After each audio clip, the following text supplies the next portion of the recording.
Lucas Barfield. And I'm Uncle Dig. Welcome to the Cannabis Corner.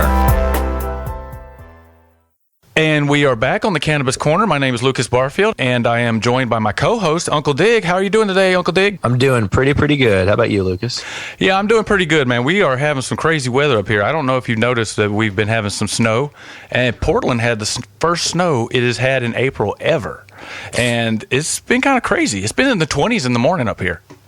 It's been fairly cold here at night. We've been getting down into the low 30s, which is common for this year. But what isn't common is how cold it's been during the day. As we've had lows in the 50s. I mean, highs in the 50s, and it's been raining. And we got some mixed snow and rain last week. So we got some snow down here in Southern Oregon. Yeah, and let's go ahead and get started with the show. And I just want to talk about something real quick before we get into our news. And it is some sad news, unfortunately. I want to talk about a friend of mine who was a cannabis activist who sadly passed away. And she was a friend of the show. She was never on the show, but she was certainly an inspiration to me. And her name was Lori Jackson. And I don't know any details about her passing away or anything about the service or anything. But I first met Lori in 2015 at a cannabis lobby day down in Olympia.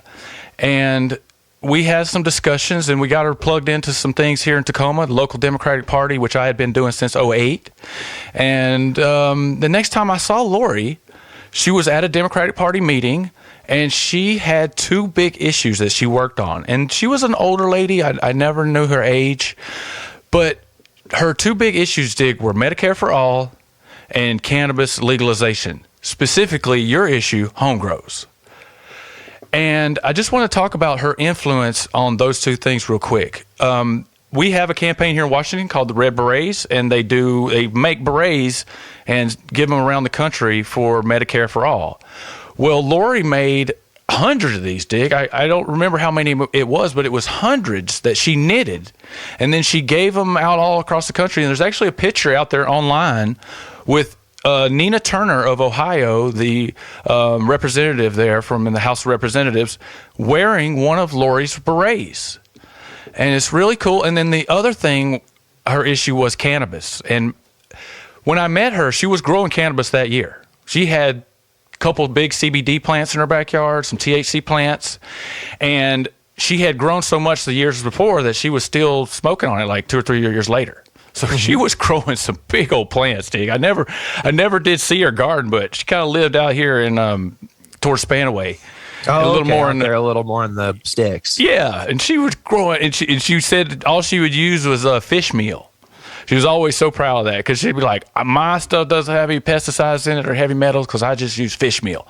And I've seen a lot of growers have good success with using fish meal and fish emulsion and fish emulsion in their plants and not much else, and have really good results.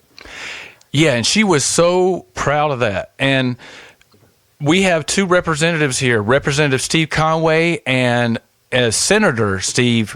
Representative Steve Kirby and Senator Steve Conway. And I'm telling you, Dig, every meeting I would go to, and Lori was there in their face going, "When are you going to legalize home grow? Medical cannabis patients need home grow. Medical cannabis patients need a tax break." Every time she would bring it up, no matter what meeting we were at, she would raise her hand and she would bring it up. And she was always beautiful. Yeah, and she was a true inspiration. And when I got to even know her better, her life and the things that she went through and in her life was an inspiration. The woman's strength and her beauty and her eloquence and how she talked about things.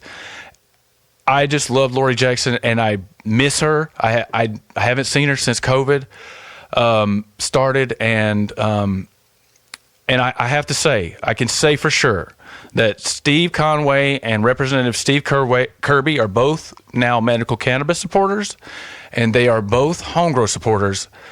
And I am 100% sure that happened because of Lori Jackson. And I want to give her a moment of silence real quick here on the Cannabis Corner.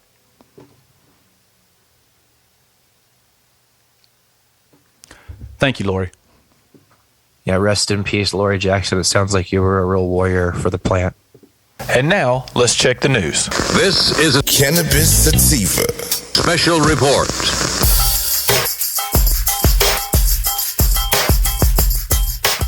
And this week, our news starts in New Mexico, one of my favorite states in the Union. Dig, you ever been to New Mexico? I've been through, but I haven't been fortunate enough to spend a lot of time there, although I've heard good things, and there are Whataburgers there, so I can't be so mad at them, right? Yeah, and I spent a little time at a Boy Scout ranch there called Philmont. I worked there 2 years, and I went there one time as a Boy Scout. You told me some wild stories about that place. Yeah, my boss had a pound behind his seat in his truck the second year I went. So all these stories about Boy Scouts being all innocent and everything, I think I probably learned all my bad habits in life in Boy Scouts, but that's a whole nother story. But it's just a beautiful state. I love New Mexico. They call it the high desert in a lot of places, and it's just a really nice place. And I can imagine now that they have recreational cannabis, that is just a really nice place to go to and get out there on that high desert and consume some cannabis. But, on to our story. New Mexico had a medical cannabis system, Dig, and this is a pretty familiar story. Recreational cannabis comes in, and then patients get worried because of all the long lines, product shortages, and everything like that. And we've seen this before, huh? Yeah, we've seen it in a lot of states that have kind of a smaller medical system, and then they're like, well, let's just use the existing medical infrastructure to supply a new recreational market. And what you have is in states where there's not a super huge culture of cultivation and overgrowing, like in Oregon, we didn't have much of a problem. In some states, they don't have much of a problem. But in places like New Mexico, they don't have this big, robust grow culture. A bunch of growers didn't see it coming and prepare for this rush. So what happened is you had a medical system that was small for patients, giving them what they needed specifically. And then when you open that up to the glut of customers that a new recreational state provides, you end up shortchanging the patients, which are on whose backs you got this legalization in the first place.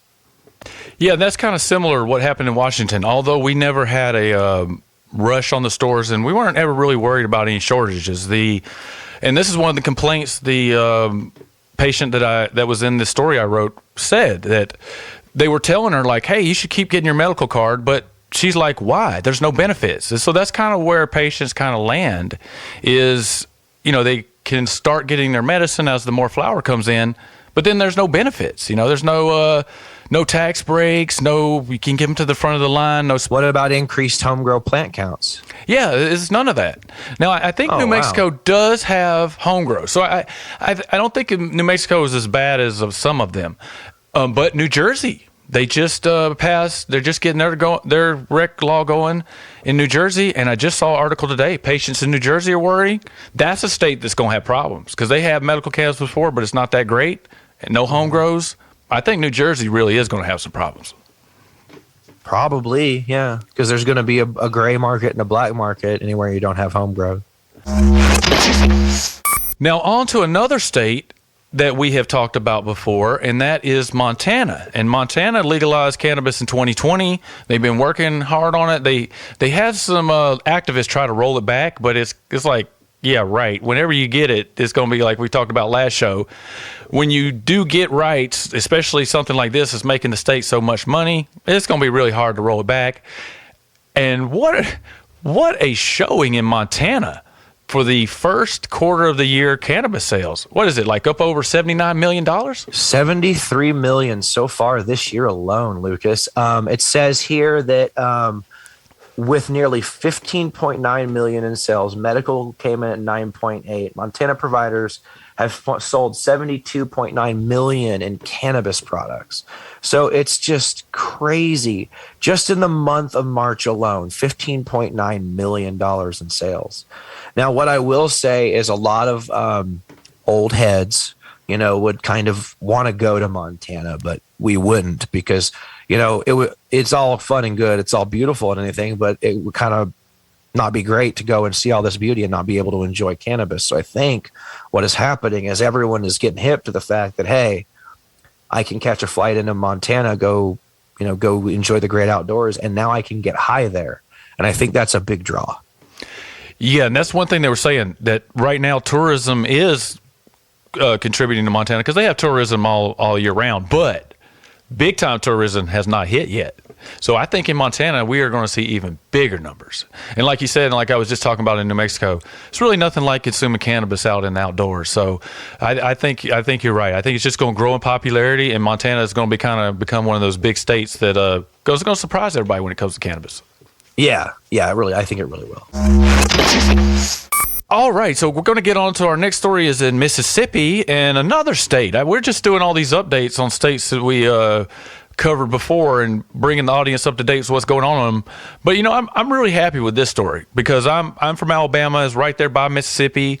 Alabama has medical cannabis, but, man, Dig, Mississippi's coming out with their medical cannabis system. They are going to be working with Metric, spelled METRC, a seed-to-sale platform, right? So they're going to try to use Metric in Mississippi. Now, we have discussed the problems with seed to sale tracking on this podcast, on this radio show, kind of ad nauseum. But I just like to rehash some of it.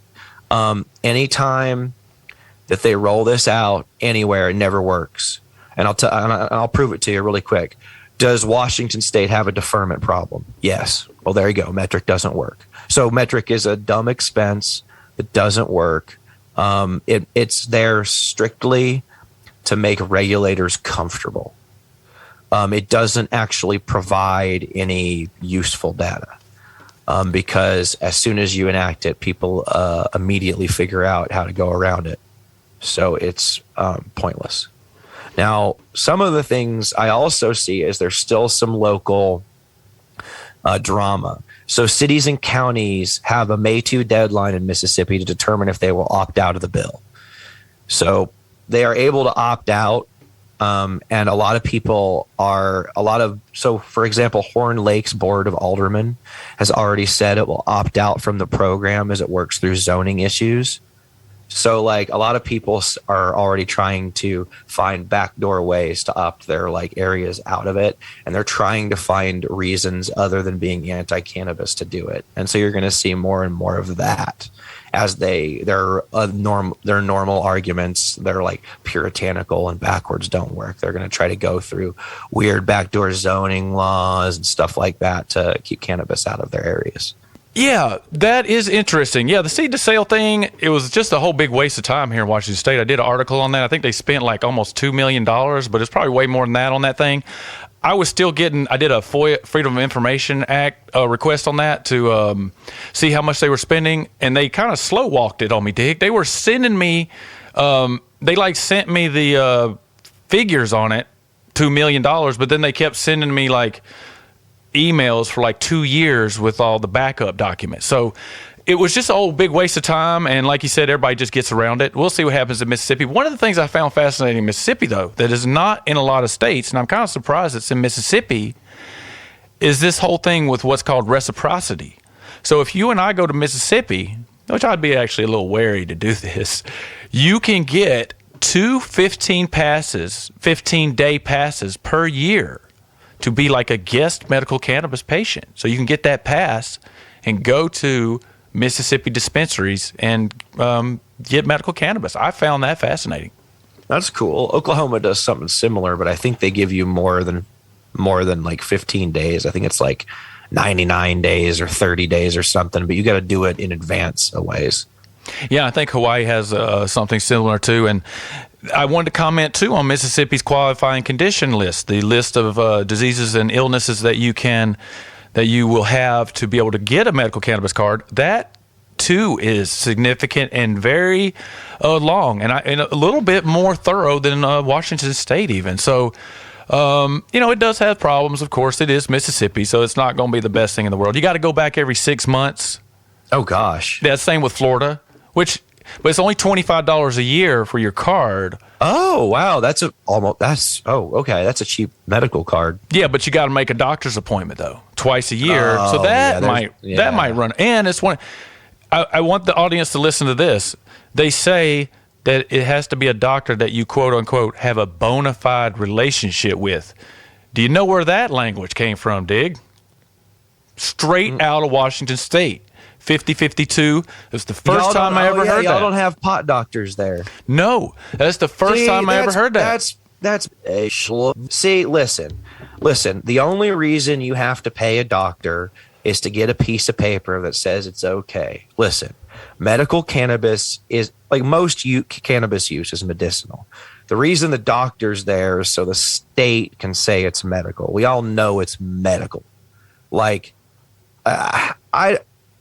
that's frustrating because you're paying. We have a private medical system, right? You're allowed to go to your doctor and ask him about Xanax and ask him about this and ask him about this. But now if I ask him about cannabis, I got to know this guy. All these old retirees running around Mississippi, pill popping and shopping doctors. But if you want a little bit of herb, now you have to develop a relationship with some guy. And you have to pay him a bunch of money because that's what a relationship with a doctor is in a private healthcare system, is a paid relationship with someone. So it's very dystopian. And I don't like that. You should be able to pay any doctor to prescribe you cannabis. You can pay any doctor to prescribe you anything else. Yeah, and it's ridiculous too because the doctor, you know what a doctor has to do to get qualified to administer a medical cannabis card in Mississippi? 8 hours of continuing education. But then you got to go and have a bona fide relationship with that guy when anybody could take that same 8 hours of continuing education and recommend medical cannabis. I don't want to say anybody. Let's say a naturopath or a nurse or someone. But yeah, we could just have, like you call them, pot doctors, and that's how it used to be in Washington State. That's how I got my first card, and they have those in Oregon, huh? Oh yeah, well, I mean, they have like I've been to there. They have they'll be like alternative health clinics, right? Yeah. No, we don't have. You will go in there, and you're basically paying like a doctor in a Hawaiian shirt. And I'm sorry, I don't mean to be stereotypical, but everyone that's ever signed my card has been wearing a Hawaiian shirt, so I think it's just a look.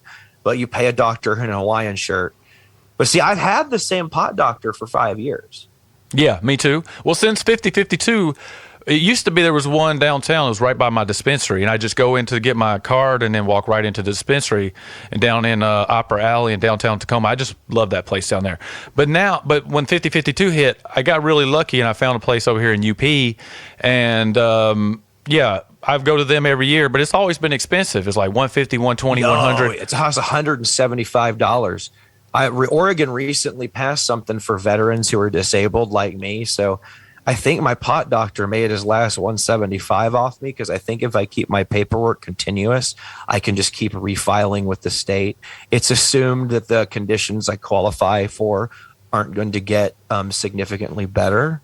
So they're just going to go ahead and I think grandfather the veterans in kind of permanently. Because the state filing fees are way cheaper. I think it's like, the most expensive thing is the doctor. I think for veterans, it's like $20 or it's free if you're like 100% disabled or something.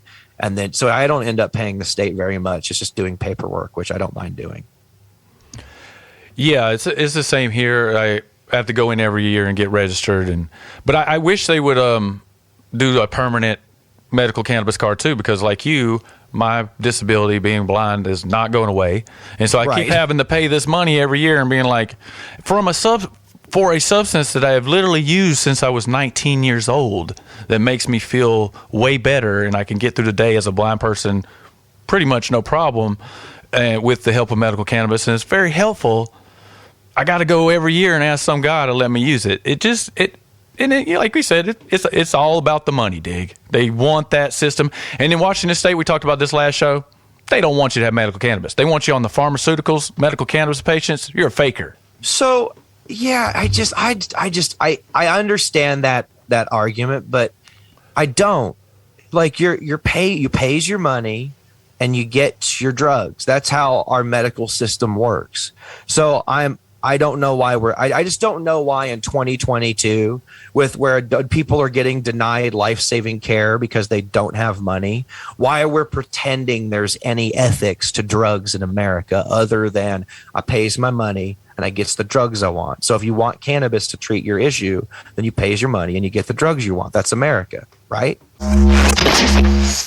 So we're going to shift gears here. We had a really heavy kind of bringing the audience up to date there at the beginning of the show, a lot of medical cannabis there. So let's kind of talk about something I guess a little fun, but maybe not necessarily, but kind of interesting. They came out with a top weed cities in the country, or top cannabis cities in the country. And I was telling Dig before, it's like, so Portland's number 2, Seattle is number 6, number 1, of course, is Denver. But, I was telling Dig before the show, Atlanta has great cannabis. And Orlando does too. There's a lot of cities in the country that have really great cannabis that aren't on the list. But I like your perspective on this, Dig. What makes a city a great cannabis city? Weed is legal, and there are either few cops or the cops don't care. So that's all it takes to be a weed city. I've traveled all over Oregon. I'm more of a fan of rural vacations. So I'm probably not going to go to downtown Denver to vacation. I would probably go to like an Airbnb in one of the rural towns outside Denver. So a lot of why I don't have problems smoking weed on vacation is because I'm kind of out in the middle of nowhere. And as a general rule, we aren't even usually close enough to people on our vacation for them to smell the weed. They can see me smoking a cigarette, right? But when I think that in the Northwest, people have a pretty laissez-faire attitude about cannabis use. And I think that you'll see that as well on the list of these cities. I think what makes these cities so special is that a lot of them are pretty laissez-faire about consumption in public. Mm-hmm. So you're less likely to get hassled in Portland or Denver or Sacramento or Las Vegas for smoking a joint in public than you would in like Houston, Texas. Yeah, I was looking at the list. I was a little surprised Sacramento was on there. It's not necessarily known as a cannabis hub, but it did make the list. What was the number 10 city? There was a lot of cities in California. Well, there's number 10 is Phoenix, Arizona. Phoenix. And we actually do have one southern city on this, 11, Virginia Beach, Virginia. Oh, I thought it was just the top 10. Well, they got 11 here, so. Yeah, so they threw Virginia Beach on there. Okay, great, yeah. And they said that Richmond came up in the top 20. Wow, interesting. So, and I've heard this recently on another cannabis media entity. I can't remember the name. I listened to a few just because it's fun to do your research by listening to other shows. But they were talking about this like vibrant underground grow scene in Virginia that is almost, and in Kentucky too, that is almost as like prolific as like Oregon was like in the 90s and stuff. So I'm almost wondering if once some of those southern states go legal and become more acceptable, if all of a sudden we're going to have like a mini like Northwest like kind of pop up in Kentucky, Virginia, Tennessee, in that area, and just all of a sudden the Blue Mountains are going to turn green, and I think that would be cool. Yeah, I think so too, because down south, the state with the reputation for the best cannabis is Kentucky. I mean, yes. It really is. We met a guy, and it already kind of had this reputation. But one time we were at the beach at spring break, we met somebody from Kentucky, and they were like, "You want to smoke some weed?" We're like, "Heck yeah!" So yeah, it does have that reputation. It's very rural out there. Now Virginia is having some problems though because they got a Republican governor, and he's trying to crack down on some things. But they did do a couple things to kind of improve some medical cannabis. Maybe we'll cover that story next show. But Virginia has been in the news. I had not heard about that on Virginia, so that's good to hear. And yeah, let's turn them Blue Ridge Mountains, the Green Ridge Mountains. How about that? This episode of the Cannabis Corner is brought to you by The Lunar by Dip Devices. Learn more about this product wherever this episode of the Cannabis Corner is syndicated. And we are back for this week's interview. And this week we are joined by the founder and CEO of Halo, which is an I-502 licensed processor, Lo Friesen. How are you doing today, Lo? I'm doing great, Lucas. Super happy to be here. Thank you for having me today. Yeah, it really is great to have you on the show. I've been out and about in the cannabis community from time to time, and your business, Halo, is always coming up in various topics and things, and so it's great to have you on the show. And I was looking into your background, and I saw you had a background in chemistry and maybe a little work in the medical field. How did that kind of prepare you to get into the cannabis industry, and how did you actually get started into cannabis? Well, yeah, I'm a total chemistry nerd, and my life path led me to medicine. So I was working at a hospital and got some really awesome medical experience working with patients. And I actually didn't get into medical school, and instead of continuing to pursue that, I decided to follow another opportunity that opened itself up to me, which was the cannabis industry. Mainly because at the time, which is about 2014, 2013, that's when recreational really started to take off, and it was more and more prevalent as an opportunity. In addition to that, the opioid crisis was getting worse and worse. I'm from the Midwest, and so my community was suffering from that and still is. And it was just kind of this like alignment. There's a lot of doctors in my family, and we started talking about cannabis and how it was an alternative to some of the drug treatments and could help with addiction and offer some support for addiction. Mm-hmm. And so it just seemed like a good fit. And I booked a one-way ticket to Seattle and decided to dip my toe into things. I ended up meeting the folks at Eden Labs who we really connected on both the cannabis level and then just extraction science. And they actually hired me. So I got to experience the botanical extraction side of things before I entered the cannabis industry specifically. So I felt very grateful for that because it allowed me to understand botanicals as a whole and all the different extraction methods, as well as become a cannabis consumer from a legal state. So I moved here from Chicago, where I was like texting my dealer, and we had it pretty good back then. Honestly, they would deliver it to us, and we had a little menu. Nice. But it was nothing like walking into a legal cannabis store and seeing the incredible number of products that are available to you. So again, I'm a chemistry nerd, and that really inspired me to understand how cannabis interacts with my body. And that is kind of the foundation of how Halo was born. So what have been some of the challenges that you faced kind of getting into the cannabis industry from a place that the Midwest is not, hasn't been known for a leader in cannabis? I know Illinois is really coming on strong with their recreational use. And moving out here to Washington and just the 502 regulations and working through that with the various businesses that you have worked with, what have been some of the challenges that you faced, and how did you get through some of those?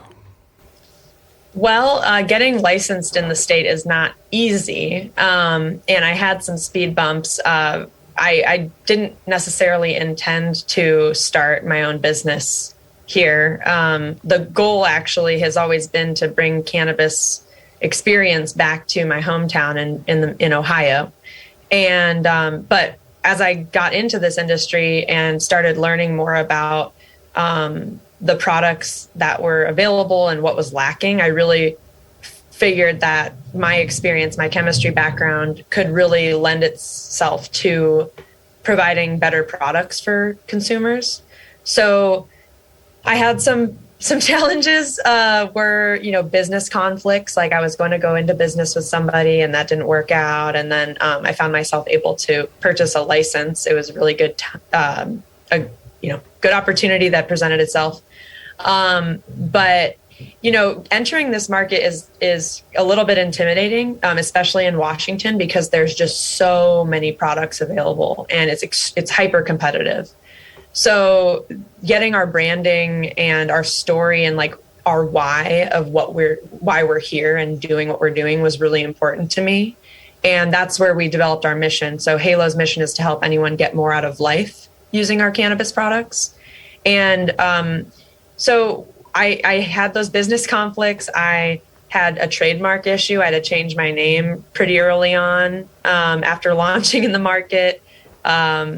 Through a business conflict, I actually got arrested. And so I had quite a few challenges, and it was a wild ride. It still is. But I will say that aside, I felt like it just felt right. The market was ready, and I felt really confident in what we were doing and what we were offering the industry. And so I was totally down to get through those challenges in order to launch Halo in 2017. Oh, awesome. So I also noticed in your mission, a big part of it is education. And I was a cannabis instructor over at TCC for a little while, and I've been a big proponent of education as part of the mission of Cannabis Corners to educate people driving around Tacoma just on the basic things about cannabis.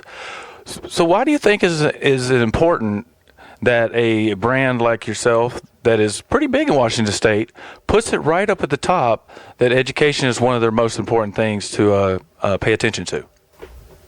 Well, first, I want to thank you for supporting education in cannabis and being a teacher for us. But education's always been super important because, well, first, when I entered the cannabis industry and became a consumer here, I realized how little information there was available about products, about how they were made, where they came from, not only from the companies themselves, but also from the bud tenders selling the product. And not to their fault, you know, they're not necessarily offered all that many resources to understand what they're selling people. So I realized that was lacking in the industry, and I think one of the reasons why I love chemistry is because you can get down to the nitty gritty of why things happen or how things operate. And so that's just the questioning person in me and trying to understand, you know, I'm that person that walks into the cannabis store and asks like 50 questions. Yeah. So I realized how important education was going to be part of this industry because in order to develop this industry, to grow this industry, and to defeat all the stigmas that have been developed over decades, we are going to have to take that education on ourselves. And informed consumers are vital for us to continue fostering this industry in a way that we want to see it.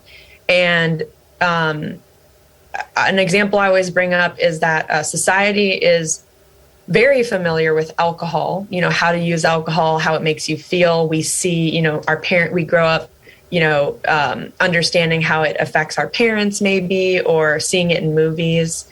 And there are also, like on the other side with medical treatments, for example, there's tons of resources to understand, you know, how medicine helps us, or like taking Advil, how it can affect you. But there haven't been resources for understanding how cannabis can help us, both on a medical level as well as a recreational level, how to use it safely and to get what you're looking for in terms of its experience. So I knew right away that this was going to be an important part of our company because it's just important for the industry as a whole, and creating access to this information will support consumers in being able to find the products that they're looking for. So many, I'm sure you've had an experience where, you know, somebody was explaining, oh, I tried this one product and it made me feel this, like I laughed for hours, or what, or it made me paint a whole painting. And then you're trying to find that same type of product and you can't articulate it, or you can't get your hands on it. And so we want to show people that there's so much more than just what maybe society is telling you about cannabis, and that consumers themselves can be the deciding factor with what they're looking for. And so that's really where it came from, really creating access to this information so that consumers can make the best decision for them and to get the right product in their hands. Comparing it to medicine, a lot of times people go in saying like, I'm looking for a product to help me sleep. Maybe a bud tender recommended a product and it didn't really help them all that much. A lot of times people will write it off. They say cannabis just isn't for me, or maybe they had a bad experience. And so it's also about expectation setting, that cannabis isn't a one size fits all product. Like every product is different, and every body is different. All of us have different body chemistry. And so in order for us to get closer to helping consumers find the product that's right for them, whether it is the product to help them go to sleep, or it is the product to get them jazzed and experience music in the way that cannabis can help us do, we need to be able to do that trial and error. And so it's a little bit of expectation setting. And then the last level of it is helping consumers understand that you should care about what you're putting into your body.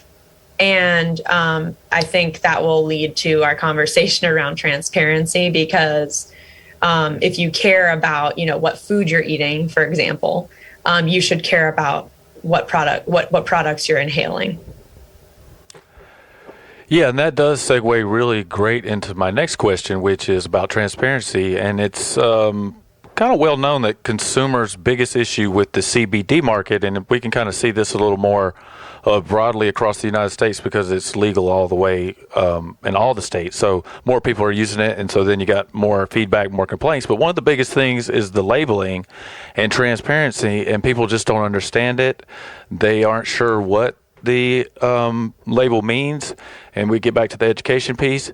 But another thing is they get the product and it doesn't do what they think it's going to do, and it's kind of a secret or not secret that a lot of the labels are not correct, and a lot of the hemp is not tested correctly. Washington State, they kind of like have practically done away with our traceability system. So I know there's been a lot of complaints about transparency on that, and how there's a medical cannabis that says the underground market might be even a little more safe for pesticides than the regulated market sometimes.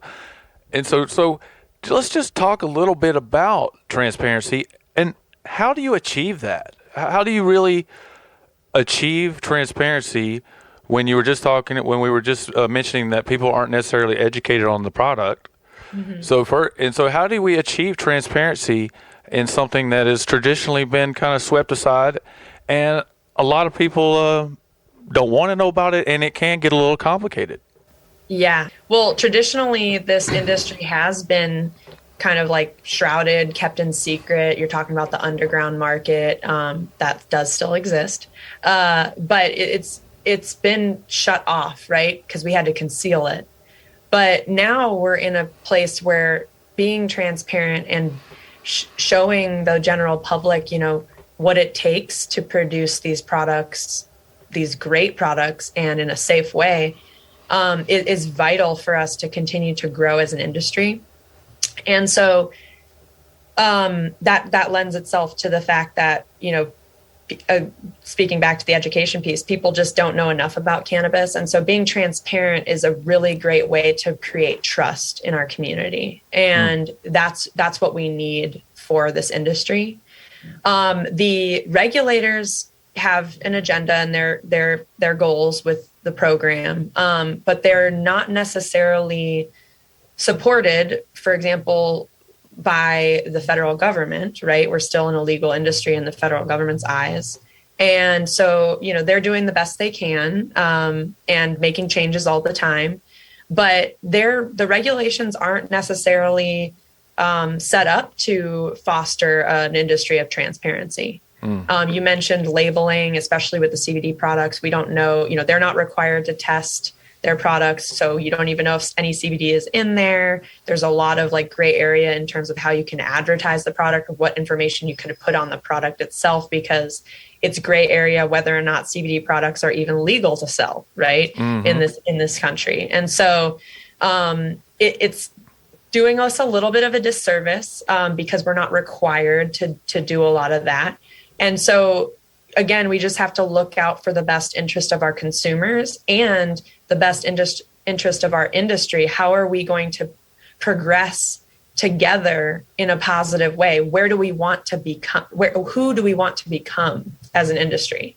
And that starts now. We have to set the bar. And that's why Halo, we post all of our certificates of analysis on our website.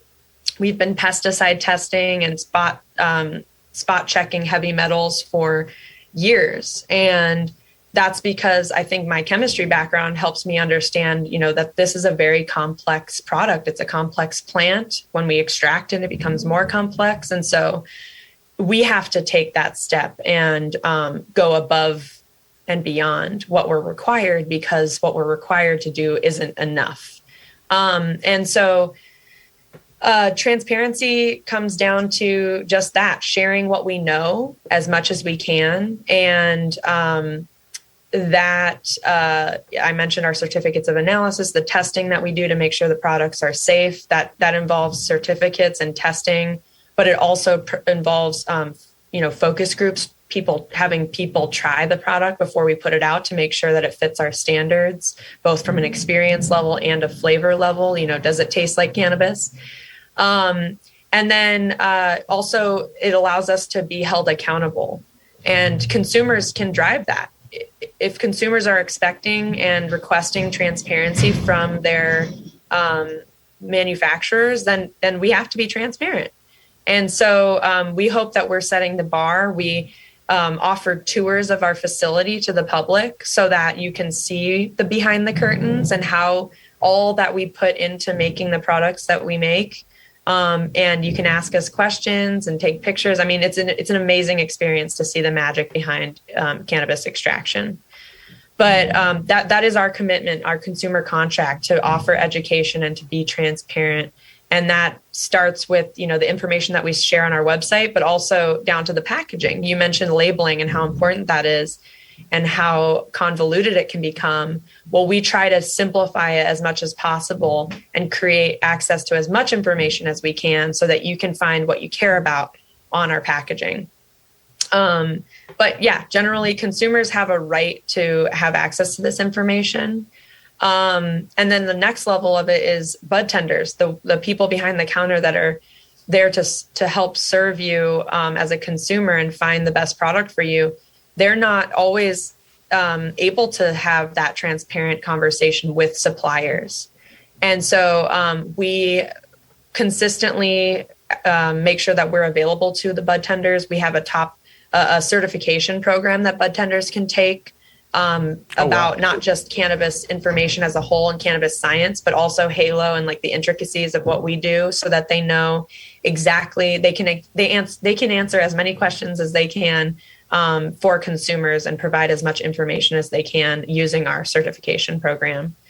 But it's up to us to ensure the consumer's safety. And thankfully, the legislature is making steps to not only encourage but require pesticide testing in Washington cannabis products now. So we've made great strides as an industry, and it is consumer driven and it is manufacturer driven. So we have to set our own bar. Yeah, very true. And I believe there are rules underway in Washington State to start getting most products, or all products, at least the flower, tested for pesticides. So yeah, April 2nd, all products sold to store, or all products produced after April 2nd will be required to be pesticide tested. That is great news. Yes, it is. So one of the questions that I'm really excited to ask you about, since you do have a chemistry background, is this, and I do see that you have some products that have Delta 10 THC in it, and currently we're having sort of this wave of Delta 8 all across the country. Every day there's Delta 8 in the headlines all across the country, states banning it, states trying to ban it.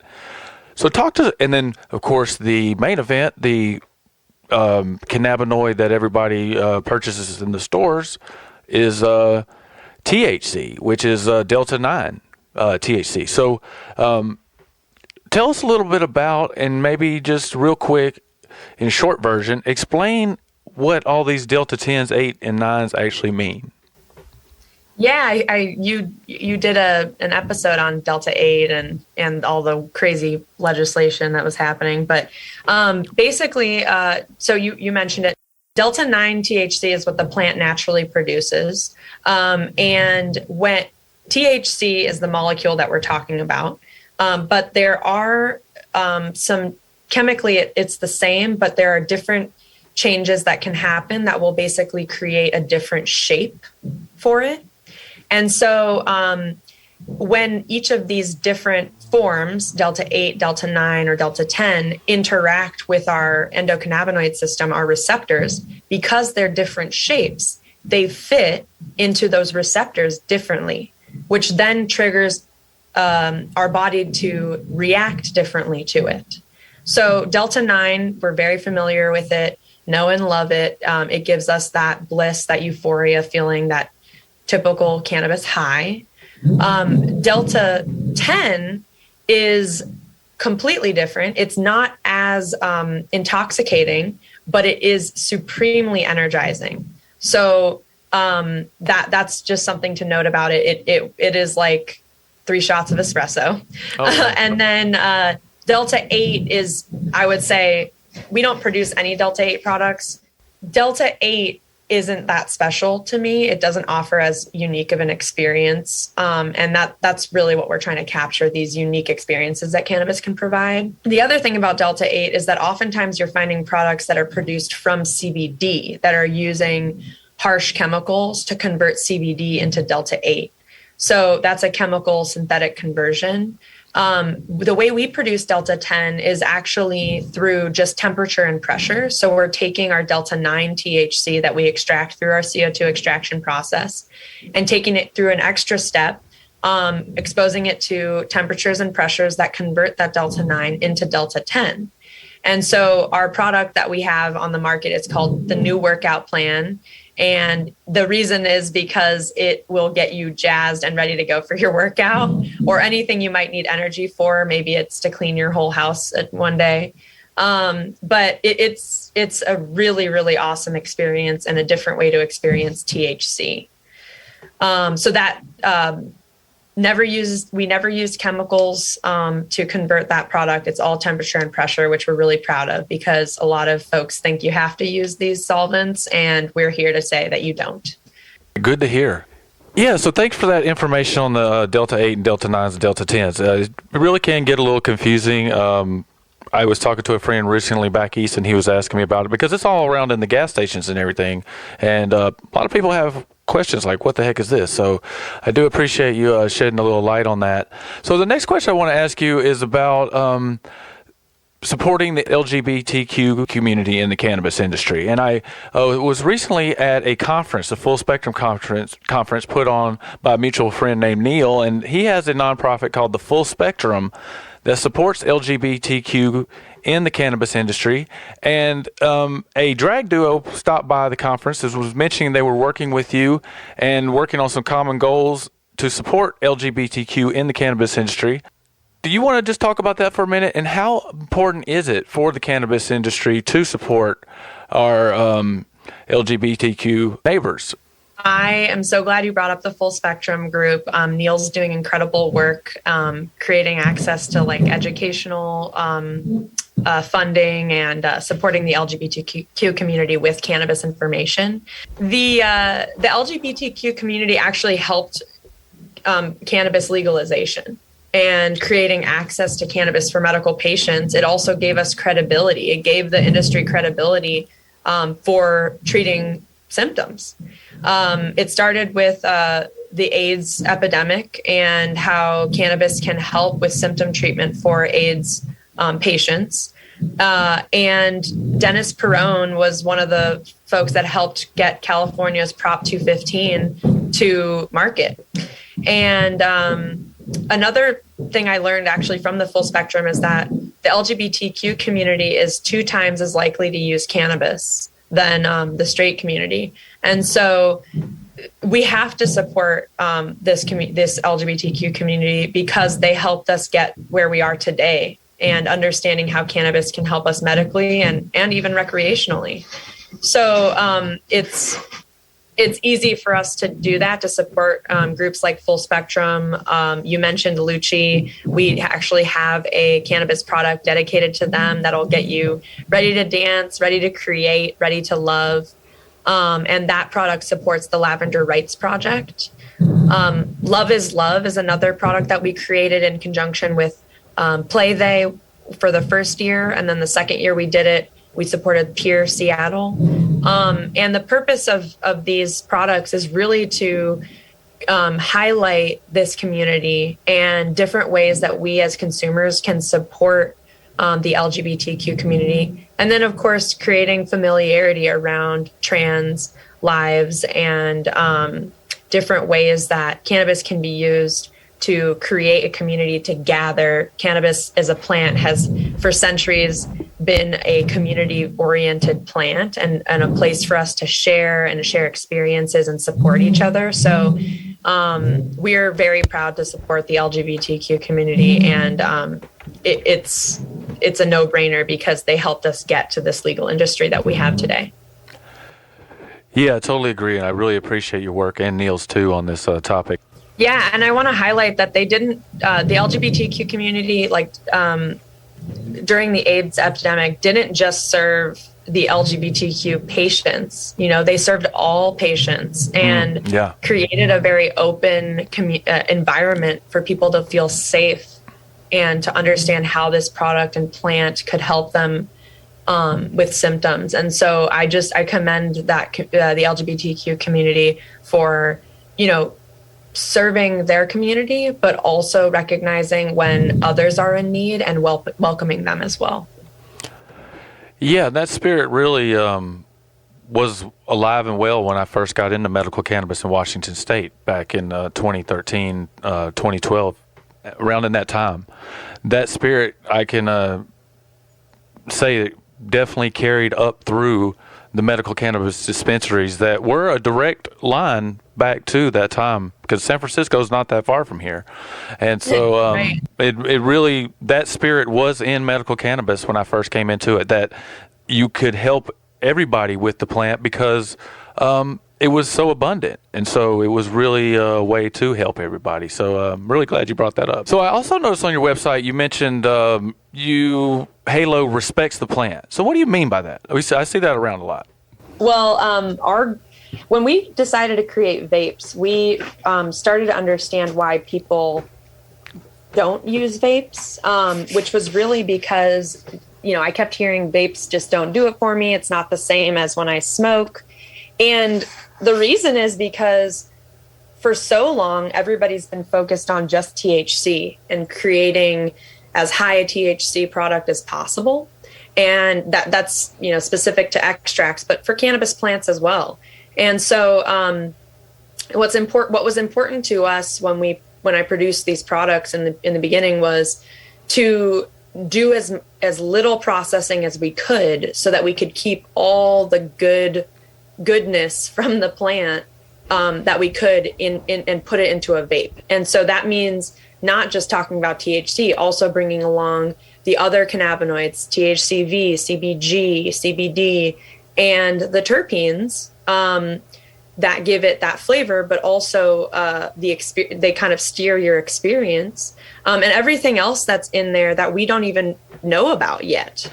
And so that's where the term full spectrum comes from, because if we think about a spectrum, the cannabis plant is on one end, and then I would say like isolates, where you're talking about 99% pure THC or pure CBD, are on the other end of the spectrum. That's as close to pharmaceuticals as you can get. And so Halo's goal is to keep the extract as close to the plant as possible. So we're on that plant side of the spectrum, and that will, in the end, deliver you the experience that's as close to the flower as possible. It's going to be the most balanced, the most complex experience. It's going to offer you more than just what THC will do for you, which is, we call that like a narrow high. When you're getting 90% THC, that's a very narrow high.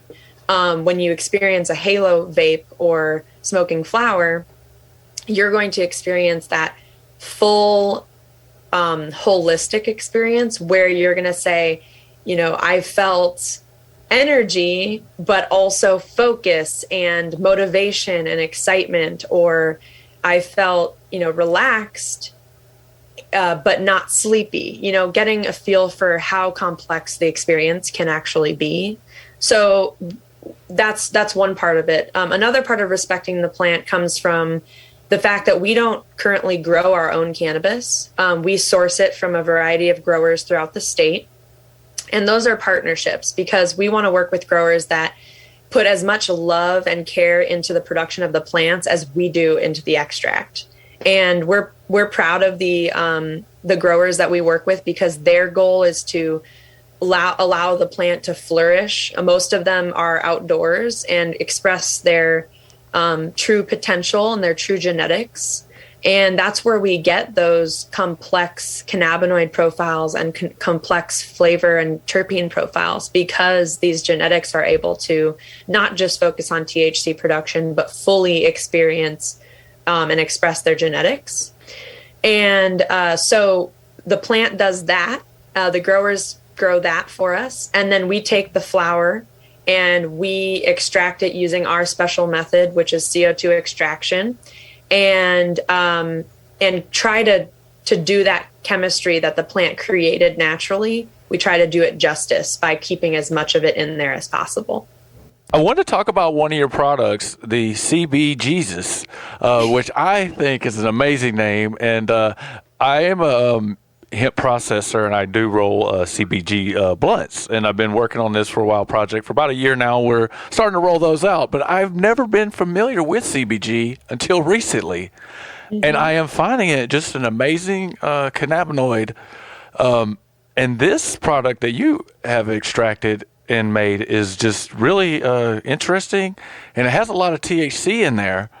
So talk about, as a chemist, just tell us real quick what CBG is, and tell us a little bit about developing this awesome product. I'm so happy you've experienced CBG, because it is one of my favorite cannabinoids.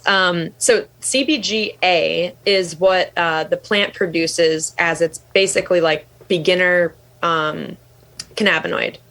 And so first the plant produces CBGA, and then depending on its genetics, it will release enzymes that convert CBGA into the other cannabinoids like THC or CBD or THCV, just depending on its genetics.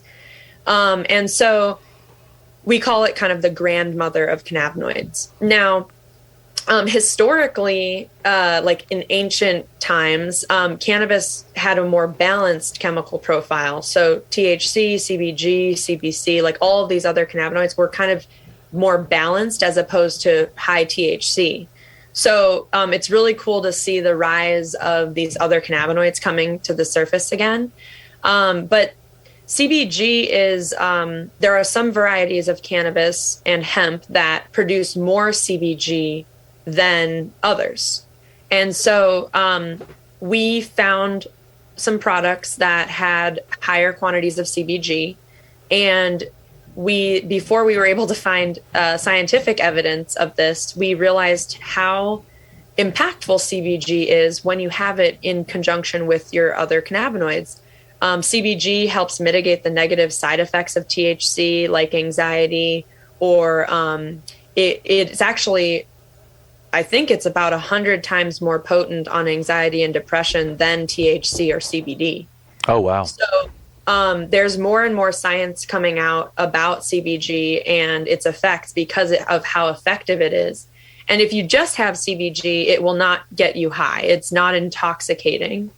But it does, I will say, make a long to-do list a lot less daunting. And during COVID, we had a rise. I mean, we started introducing CBG to the market by our CBG blend product, which we launched about 2.5 years ago. Oh, okay. And so that product is 3 to 1 THC to CBG. So it has about 15 to 20% CBG. And it was people's go-to, especially during the pandemic, to like mitigate like loneliness or you know, the cloudy days that we have in Seattle. It really does lift your spirits. I call it sunshine. But we realized that, you know, sometimes you want CBG that doesn't necessarily get you high. So CB Jesus is 3 to 1 CBG to THC. So it's about 50%, 40 to 50% CBG and about 15 to 20% THC. So it does have still quite a bit of THC in there, but man, does this get you going. It is super happy. And we called it CB Jesus because it's a fun, giggly one, but it's also something to help you get through a tough day or as we start to open up again post, quarantine, getting social again and not being afraid of, being in crowds again. It will help break through some of that social anxiety. So that's why we launched it, was to really help consumers experience CBG as the forefront cannabinoid in it. And we're really pleased with how it is so far, and have had a lot of great feedback. I encourage everybody to try CBG because I haven't heard a single person yet who hasn't fallen in love with it. Yes, it's really a nice thing to sort of add into your cannabinoid palette during the day. So what is a product at Halo that you are most excited about, besides the CBG Jesus that's coming out? That just seems like the best product you have. But there's some really great stuff that I saw. So what is your favorite product right now, and something that you're excited that might be coming out soon? Well, we did launch a new product we called it Island Boy about a month ago. And I'm excited about that because it really puts you in the mood for summer. If you needed that something to tide you over while it's still a little cloudy as we head into the spring and summer, it'll do just that. It has tropical flavor from the Maui Wowie. It has that energy that will get you ready for beach volleyball from the Strawberry Cough. So we love that one. And I don't know if I mentioned this. I don't think I mentioned this today, but we do have Spotify playlists for each product that we have, and to like help put you in the mood of the experience. Oh, great idea. Yeah. And so Island Boy's playlist is pretty fun. So I love that one. It's one of my favorites. I'm also really excited about our next Volume. And Volume is another brand that's under Halo. And the goal of Volume is to create limited release items that really tell the story of a grower, an artist, and our community. And so we've had 3 volumes, and they're titled by their number. So Volume 1, Volume 2, Volume 3, and we're about to launch Volume 4. And you'll only have one volume on the shelf at any given time. So once it's sold out for good. But what we do is we work with a grower that we don't normally work with, whether it's because they're small or maybe they're indoor and they don't necessarily fit with the Halo sustainability value. But they're still good people. And so we have them come up with either a blend that's very special to them or a strain that is telling part of their story. And then we extract it to make it the best extract that we can. And then we put it into a cartridge and have an artist experience the product. And they're tasked with creating art that conveys how the product made them feel. And then that art becomes the packaging. And then a consumer can look at the packaging and say, wow, I resonate with that art. And that sets the tone for the cannabis experience.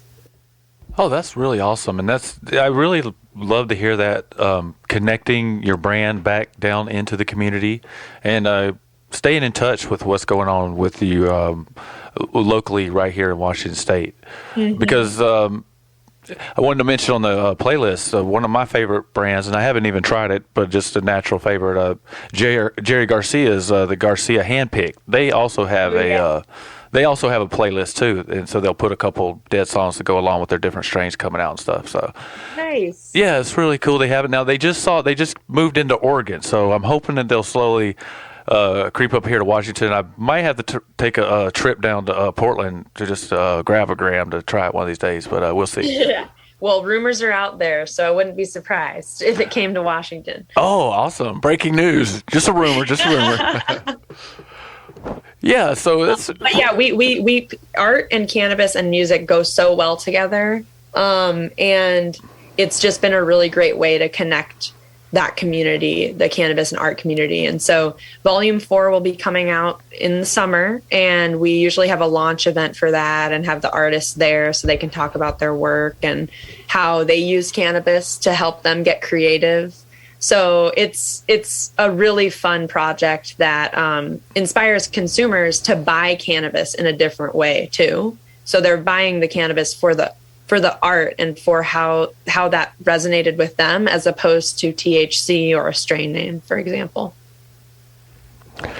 Yeah, awesome. So we're about to get out of here. Tell the audience how they can get in touch with you and your website. And is there anything else you'd like to leave us with? I super appreciate you having me, Lucas. You can get in touch with me through our website, which is halocannabis.com. Halo is spelled Heylo, which is a play on words. But there or on our Instagram, Halo Cannabis. And I encourage everybody to come take a tour. You can visit us, book a tour on our website, and again, see the magic behind the scenes here. But yeah, I'm excited for our education to continue supporting this industry. We have an amazing YouTube series that deep dives into cannabis science. And yeah, to challenge consumers to really think about the types of products and the types of companies that they want to support in this industry, because cannabis legalization is right around the corner, and we're gearing up for that. And education is going to be vital for the rest of the country to be able to adopt cannabis in the way that we want to see it, that helping them get more out of their life. So that's what's on my mind right now. And I'm just excited for consumers to learn more and be empowered in their choices.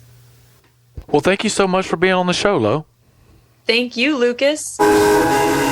Hey, Lucas here, and we are back with a subscription-only review of a new product I recently received, and it's called the Lunar by Dip Devices. When I dip, you dip, we dip. And you can find this product over at www.dipdevices.com. This unit falls under the category of an oil vaporizer, or sometimes I think they call it an atomizer. And Dip Devices When I dip, you dip, we dip. have a lot of these over there at their websites, and the Lunar combines the airflow of many of the Dip Devices When you dip, I dip, we dip. already out there with a way more discreet package. So what I'm going to do for this review is I'm going to unpackage the Lunar. I'm going to tell you how it operates. I'm going to load it one time, and then I'm going to tell you some things that I like about it. But before we jump into the review, I just want to mention that a lot of Dip Devices When you dip, I dip, we dip. at their website, the profits from the sale of them go to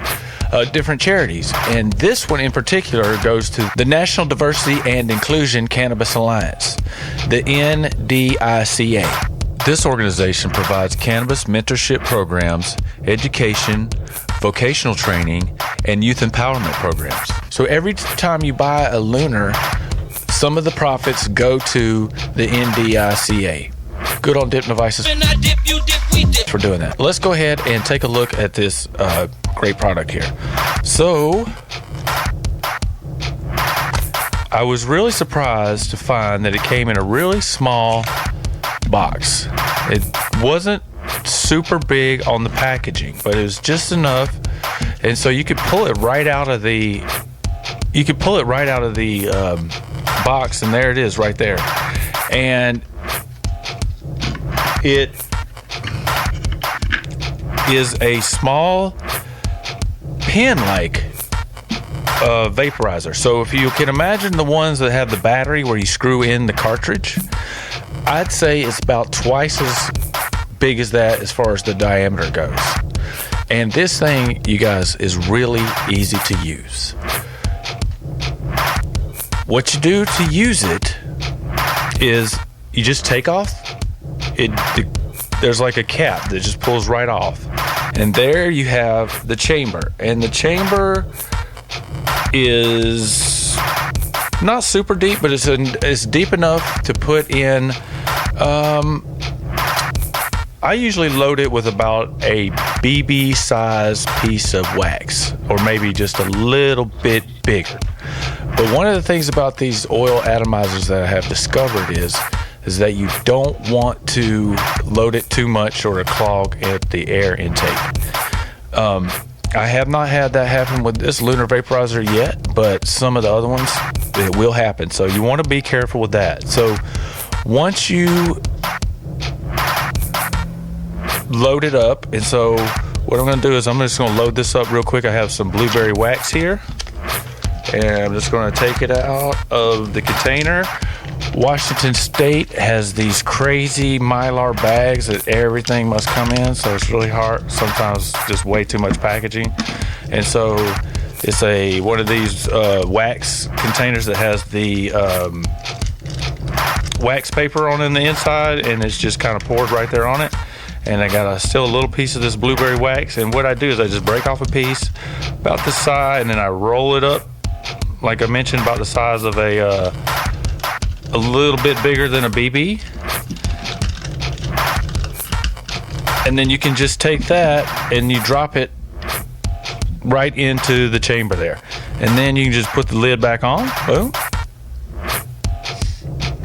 And to turn it on is just like a lot of other vaporizers. You just hit it 5 times. 1, 2, 3, 4, 5. And it is similar to other vaporizers in that once you get it on, then you can change it to different modes or different temperatures. So there are 3 of those, and you change that by hitting it again. 1, 2, 3, it will change it. 1, 2, 3, it'll change it again, and then you hit it 3 more times, and it will change it again. Each temperature gets hotter and hotter for different types of wax. So in different types of oil. So it all depends on what you're using this with, is on the temperature that you want to use. I don't have the specifics of that right now, but I'm sure you can find it online. The charger is just a USB charger, plugs right into the side. I have had this for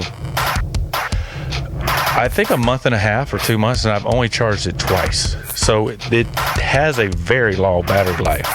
I use this about once a day. It's kind of my nighttime thing that I'll use if I'm having some pain, or maybe having trouble sleeping. Then I might turn it to a little harder or a little stronger concentrate. So that's how that works, and I just want to do a pull on it. I don't consume cannabis on the radio, or on the recording, but I want to just show you how the pull sounds on this, so that you know that it has a really good airflow. So yeah, it has that really good airflow. I have had some gelato wax that I've had with this that just tastes absolutely amazing. And this product has really helped me, because I've always had problems as a blind person. A lot of the audience knows that I'm blind. I can't use oil or wax because a blind person and a torch and a dab and the little dab tool, this is just way too much. So this has actually really helped me to be able to consume wax, when before the only way I was able to consume wax is to take that and then put it on top of a bowl, and then you don't really quite get the same effect. It's definitely not the same health benefits of using oil, because vaporizing is better on your lungs than smoking all that plant matter. So this device has really helped me out. Another thing I wanted to mention about it is the maintenance of it. It looks to me, so this hasn't happened yet, and I don't even know if it ever would happen, but if your coil, the heating element, ever goes south on this, you can unscrew that. It unscrews right off. So it looks to me like you can unscrew this heating element piece. So I'm unscrewing it right now, and it's just like a battery screw in, and it looks to me like you can replace it. So this thing is replaceable, so if you ever having problems, and it's very sturdily built, you guys. The metal on it, it's not like any kind of it's not any kind of cheap metal or anything. A friend of mine sent me a competitor's version of this, and there's like cheap metal, and I believe there's probably even some plastic floating around where it heats up and everything. So this lunar vaporizer, I feel like I said, this is the first one of these I've ever gotten, and then the other competitor came right after. So these two things are the only two I've ever seen of this type of device, and the lunar vaporizer is like 10 times better than that other one. And the other one's already given me some problems. I've had to replace the mouthpiece a couple different times because it keeps clogging up on me. The lunar that still has not happened, and like I said, I'm using this all the time. A really great device here by Dip Devices. When I dip, you dip, we dip. And also, don't forget that any kind of purchase of this helps the National Diversity and Inclusion Cannabis Alliance. So go over to www.dipdevices.com to get your hands on this. And don't forget to hit subscribe and share this podcast and tell your friends about the Cannabis Corner. And thank you for tuning in to this review. And thank you so much to Dip Devices When I dip, you dip, we dip. for the opportunity to review this.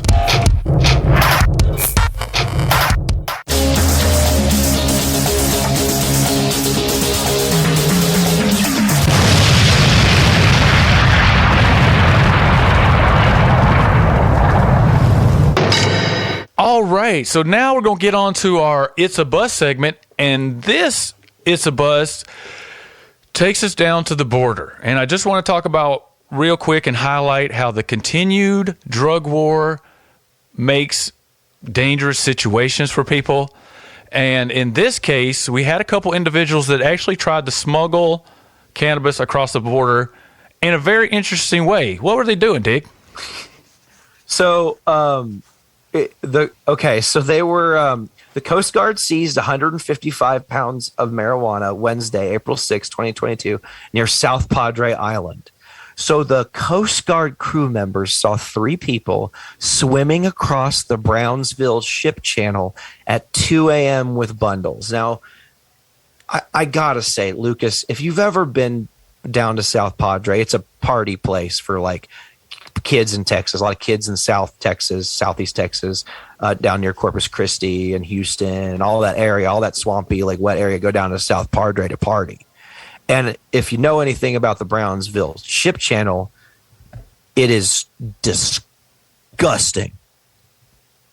It's filled with chemicals and regret. It's just not a good place to be. So imagining that these 2 guys swimming across with like bundles of weed, it makes me like kind of grossed out, like anyone would smoke weed like that, because that's disgusting.